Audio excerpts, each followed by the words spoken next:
O Senhor esteja convosco. Ele está no meio de nós. Anúncio da boa nova de nosso Senhor Jesus Cristo, segundo João. Glória a vós, Senhor. Naquele tempo, disse Jesus aos seus discípulos: Deixo-vos a paz. A minha paz vos dou, mas não a dou como o mundo. Não se perturbe e nem se intimide o vosso coração. Ouvistes o que eu vos disse? Vou, mas voltarei a vós. Se me amasseis, ficarias alegres, porque eu vou para o Pai. Pois o Pai é maior do que eu. Disse-vos isto agora, antes que aconteça, para que, quando acontecer, vós acrediteis. Já não falarei muito convosco, pois o chefe deste mundo vem. Ele não tem poder sobre mim, mas para que o mundo reconheça que eu amo o Pai e eu procedo conforme o Pai me ordenou. Palavra da salvação. Glória a vós, Senhor. Que as palavras do Santo Evangelho perdoem os nossos pecados. Que assim seja. Podem sentar um pouquinho. 3 considerações para nos ajudar a rezar e a meditar um pouquinho mais na palavra de Deus. A primeira consideração, olhando o exemplo de Paulo. Paulo, na sua viagem missionária, uma das viagens missionárias, ele está sendo perseguido. Perseguido, cruelmente perseguido. A ponto de se fingir de morto para não morrer.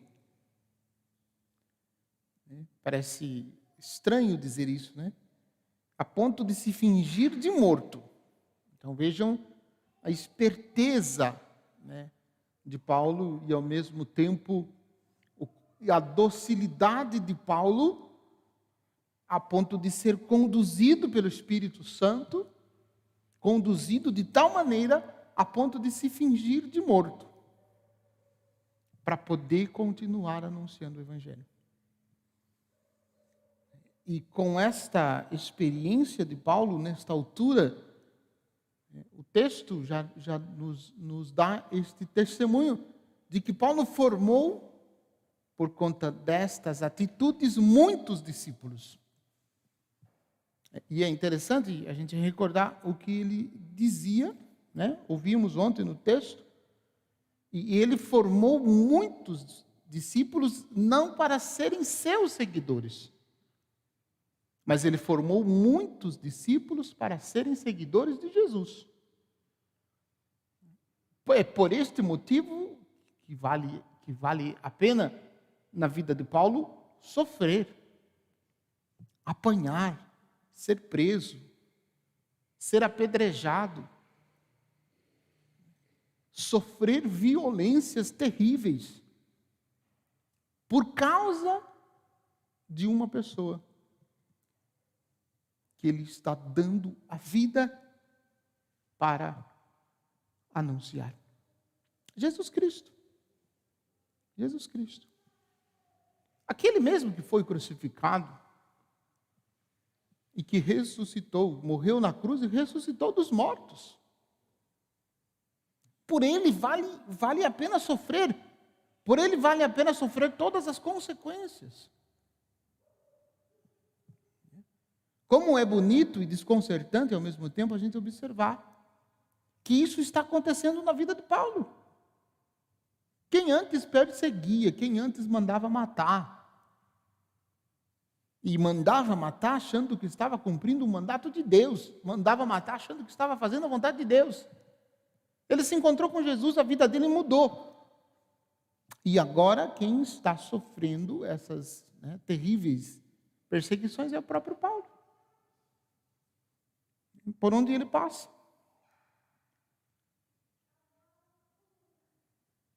A descrição do versículo 19, de Antioquia e Icônio chegaram os judeus que convenceram as multidões, então apedrejaram Paulo, arrastaram-no para fora da cidade, pensando que ele estivesse morto.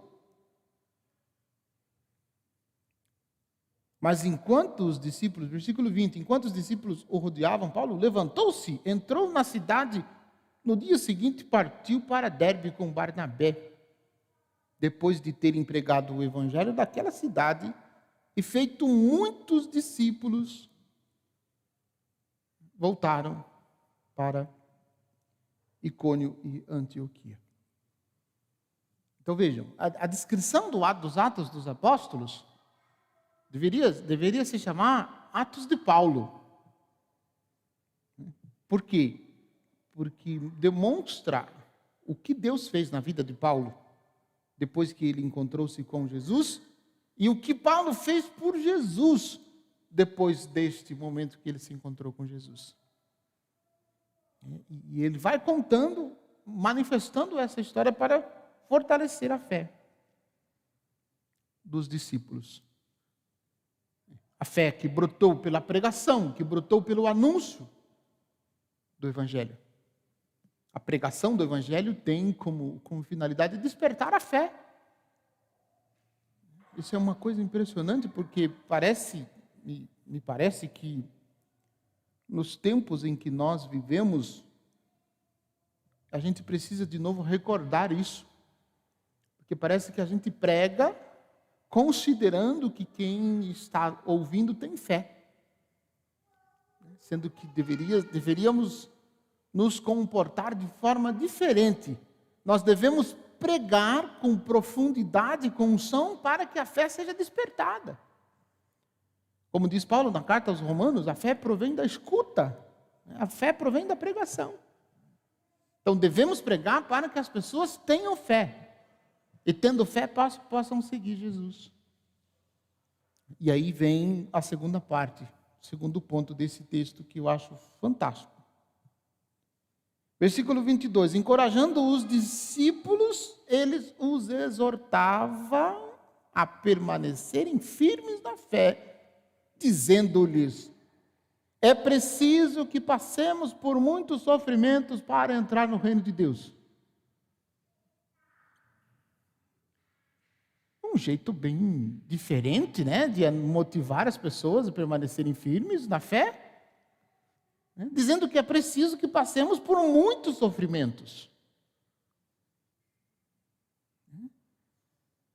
E será mesmo que nós estamos dispostos a isso? Exortação de Paulo para aqueles que ele evangelizou. Né? E para nós, às vezes, dá a impressão de que sofrimento e fé são duas coisas diferentes, né? Antagônicas, que sofrimento não condiz com fé, e que fé não condiz com sofrimentos. Mas a fé deve ser provada por sofrimentos. Quando não sofremos, quando está tudo tranquilo, é fácil a gente testemunhar a fé. E aí, quando as coisas começam a dificultar, ser perseguido, ser rejeitado, sofrer calúnias, ser apedrejados. E aí começa a se provar qual era verdadeiramente a profundidade da nossa fé. E, em todo caso, a graça de Deus continuava se manifestando. Deus continuava se manifestando por meio dos discípulos. Nessa tremenda viagem missionária de Paulo, chegando ali, reuniram a comunidade e contaram-lhe tudo que Deus fizera por meio deles e como havia aberto a porta da fé aos pagãos. E passaram, então, algum tempo com os discípulos. Então, essa realidade precisa ser despertada. Eu dizia, em algumas ocasiões, nós precisamos reevangelizar os batizados. Gente nossa, né? gente próxima, gente de vida de igreja, ainda não estão suficientemente evangelizados. E a gente precisa assumir esse compromisso com o nosso Senhor, com o seu Evangelho, para que estes possam ser evangelizados e possam fortalecer a fé. E mesmo que passem por algum tipo de perseguições, por algum tipo de perseguição, ou por algumas tribulações durante a caminhada, que se mantenham firmes, para que outros também possam acreditar em Jesus, nosso Senhor e Salvador. O terceiro ponto que eu gostaria de chamar a atenção, o versículo 27, capítulo 14 do Evangelho de João. O deixo-vos a paz, a minha paz vos dou, mas não a dou como o mundo. Não se perturbe, nem se intimide o vosso coração. Uma palavra forte, uma palavra firme, uma palavra de esperança. Nada te perturbe, como dizia Santa Teresa, né? Nada te perturbe, nada te amedronte. A quem tem Deus, nada falta. Só Deus basta. A paciência, tudo alcança. A quem tem Deus, nada falta. Só Deus basta.